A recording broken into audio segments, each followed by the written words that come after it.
Bitcoin may be the most important social experiment going on right now, and because it is at the social level it's an experiment. Technologically it's not an experiment, it is robust and it works, but because at the social level it's an experiment, there's still a chance that it fails, and therefore it's risky, and nobody should invest in Bitcoin an amount of money that they cannot afford to lose because of that risk. But there's also a chance that it works out well, and if it works out well, it may be the first thing in 5,000 years that finally replaces the gold standard, which has been the standard for quite a very long time.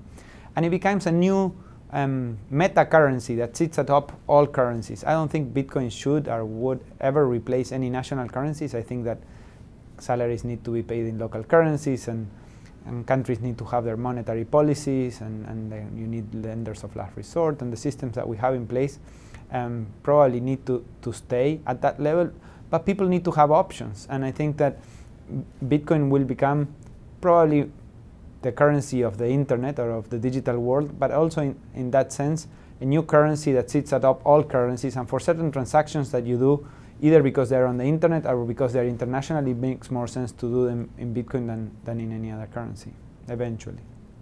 Gold is decentralized. Nobody decides how much gold there is. It's decentralized. There's not one company or one country or one person deciding how much gold there is. There's also not one company, one country, or one person deciding what's the price of gold. It's decided in the market. And also there's not one person, one country, or one company deciding what you can exchange gold for. It's totally decentralized. And it's also sort of anonymous. If I pay you with something for something with gold, there's no trace of that. If I pay you for something with cash, it's absolutely anonymous. So I think that we need to regulate Bitcoin to have basic consumer protections, to prevent criminal activity on it, to prevent money laundering. But I think doing so is not hard, and I think doing so is doable with the regulations that we already have in place to account for cash. Cash is very anonymous, and we have regulations in place to manage the anonymity of cash. And each country has regulations to address people having foreign currency. So between the regulations that exist for cash, gold, and foreign currency, you have all of the regulatory infrastructure you need to deal with Bitcoin. But you do not need to.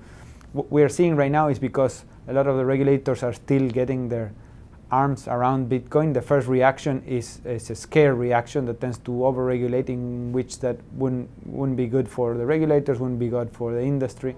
But I think we will get there, and it's not so complicated.